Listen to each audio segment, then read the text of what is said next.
ሰላም ውድ የዳፍክ ቲዩብ ቤተሰቦች፣ ዛሬ በዚህ ቪዲዮ አስተማሪ የሆነ መንፈሳዊ መልእክት እንመለከታለን። ቪዲዮውን እስከ መጨረሻው ተከታተሉ እና ቻናሉን ሰብስክራይብ ማድረግ እንዳትረሱ። በመተት የልጅ ዕድላቸው የተወሰደባቸው ሰዎች ምልክቶቹ ምን ምን ናቸው የሚሉትን እንመለከታለን። አንድ ሰው በሶስት መልኩ በመተት ልጅ እንዳይወልድ ይደረጋል።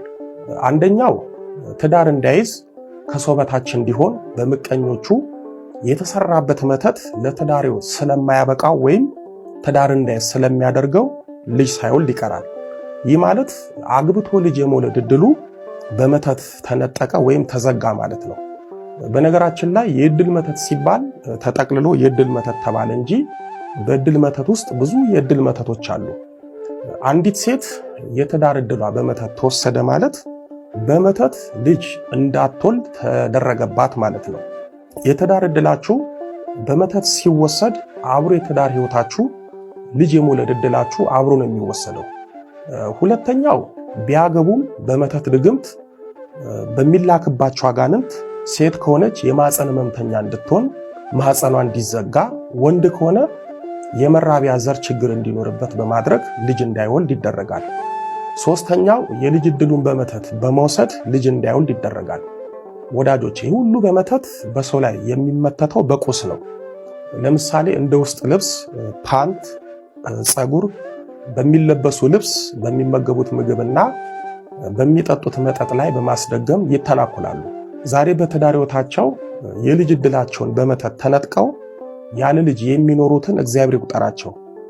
ብዙ ጊዜ እንደዚህ ያሉ ዕድሎቻችን የሚወሰዱት በሁለት መልኩ ነው።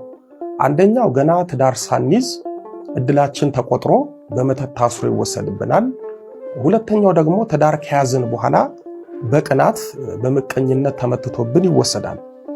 የሚያሳዝነው አብዛኛው መተት የሚመተትብን በራሳችን ሰዎች፣ ለምሳሌ በቤተሰብ በዘመዳችን በቅርባችን ሰዎች፣ ለምሳሌ በጓደኛችን በጎረቤታችንና በቅርበት ገመናችንን በሚያውቁ ሰዎች ነው።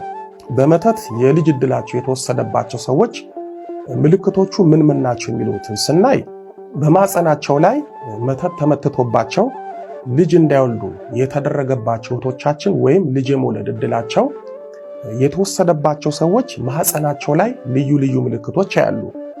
ምልክቱም ማህፀናቸውን ይቆርጣቸዋል፣ ያለማቋረጥ ደም ይፈሳቸዋል። የሚፈሳቸው ደም ደግሞ የአንዳንዶቹ የተለየ ነው። የረጋና እንደተበላሸ ጉበት አይነት ነው። የሌሎቹ ደግሞ ጥቁር ደም ነው። ማህፀናቸውን ይነፋቸዋል፣ ያብጣል፣ እንደ ልጅ የሚገላበጥ ነገር ይሰማቸዋል፣ ልጅ ያስጠላቸዋል፣ ስለ መውለድ ሲያስቡ ይጨነቃሉ፣ ሩካቤ ስጋ ያስጠላቸዋል፣ ማህፀናቸውን ያሳክካቸዋል፣ ያቃጥላቸዋል። የወር አበባ ሲመጣ ሁሌም ከፍተኛ ህመምና ስቃይ ይሰማቸዋል። የወር አበባቸው ይዛባል። በወር አበባቸው ጊዜ ከሌሎቹ ሴቶች በተለየ መልኩ ከፍተኛ ደም ይፈሳቸዋል። የወር አበባቸው ያለ ጊዜው በወጣትነት ዕድሜያቸው ይጠፋል ወይም ይቀራል። በአንዳንዶቹ ላይ በ3 በ6 ወር ብቅ ብሎ ይጠፋል ወይም በዓመት ብልጭ ብሎ ይጠፋል። አሊያም እስከነጭራሹ የወር አበባው ማህፀናቸው ይሸታል ወይም መጥፎ ጠረን ይወጣዋል። ቢታጠቡም ቢያነጹት ሽታው ለጊዜው ነው እንጂ ተመልሶ ያው ይሆናል። ድርስ ነፍሰ ጡር ሴት ይመስል፣ አንዳንዶቹ ደግሞ የ5 ወርና ከዛም በላይ ያለች ነፍሰ ጡር ሴት ይመስል ማህፀናቸውና ሆዳቸው አካባቢ ያብጣል። ማህፀናቸው ውስጥ ጽንስ ያለ ይመስል የሚገላበጥና የሚንቀሳቀስ ነገር ይሰማቸዋል። ሽንት ሲሸኑ ያቃጥላቸዋል። በድንገት በተደጋጋሚ ሽንት ያመልጣቸዋል። የማያውቁት ፈሳሽ ከማህፀናቸው ይወጣል። ሩካቤ ስጋ ሲፈጽሙ ከፍተኛ የሆነ ህመም ይሰማቸዋል። ሩካቤ ስጋ ማለት ለነሱ ደስታ ሳይሆን ስቃይ ነው የሚሆንባቸው፣ ወይም ስሜት አልባ ይሆናሉ። በተደጋጋሚ ጽንስ የመጨናገፍ ነገር ይገጥማቸዋል። አንዳንዶቹ ደግሞ በፍጹም ማህፀናቸው ልጅ መሸከም ወይም መያዝ አይችልም። ከማህፀን ውጪ የሆነ እርግዝና ያጋጥማቸዋል። ያለ ዕድሜያቸው በተለይ በወጣትነትና በሚወልዱበት ዕድሜያቸው የመራቢያ እንቁላላቸው በጣም የደከመና ልጅ ለመውለድ የማያስችል ይሆናል። የአንዳንዶቹ ደግሞ በወጣትነትና በሚወልዱበት ዕድሜያቸው የመራቢያ እንቁላላቸው ይመነምናል፣ ይጠፋል። ወንዱ ደግሞ ዘሩ ይደነብሻል፣ ሩካቤ ስጋ መፈጸም ያቅተዋል፣ ልጅ መውለድ አያስብም፣ ቢያስብም አይፈልግም። በጣም የሚገርመው የሴቶቹና የወንዶቹ ልጅ የመውለድ ዕድላቸው ሲወሰድባቸው ሁለቱም ላይ ማለትም ሴቷም ላይ ወንዱም ላይ በጋራ የሚታይባቸው ልብ የማይሉት ትልቅ ምልክታቸው ሴቷ ካረገዘች ወንዱ ካስረገዘ በኋላ ጽንሱን አይፈልጉም። በፍጹም ካልወጣ ሞቼ ይገኛለሁ ብለው ጽንሱን ያጨናግፋሉ። ልጅ የመውለድ ዕድላችሁ ስለተወሰደባችሁ ወልዳችሁ ማየት ሳይሆን አጨናግፋችሁ መኖር ትመርጣላችሁ። አንዳንዶቹ ለዛውም በተደጋጋሚ ጽንስ ያጨናግፋሉ።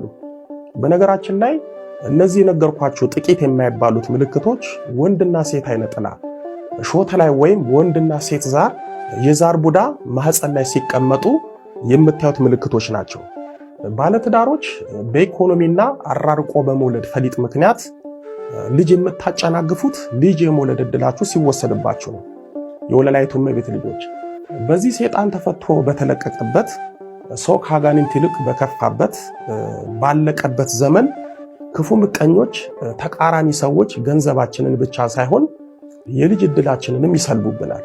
በትዳር ያላችሁ ወገኖቼ ልጅ መውለድ እምቢ ብሏችሁ ነገር ግን በሕክምናው መውለድ ትችላላችሁ ተብላችሁ ተመስክሮላችሁ ግን ልጅ መውለድ እምቢ ካላችሁ ቆም ብላችሁ አስቡ። በጣም ብዙ ሴቶች ልጅ መውለድ ይፈልጉና ልጅ እምቢ ይላቸዋል። ወደ ሕክምናም ተቋም ሄደው ሲመረመሩ ማህፀናቸው ንጹህ ነው። የመራቢያ እንቁላላቸው ልጅ ለመውለድ ዝግጁ ነው። እድሜያቸውም ለመውለድ ምቹ ነው። ግን ልጅ መውለድ አይችሉም። ለምን? ልጅ የመውለድ ዕድላቸው በመተት ስለተወሰደባቸው ወይም በአይነ ጥላና በዛር ስለተዘጋባቸው።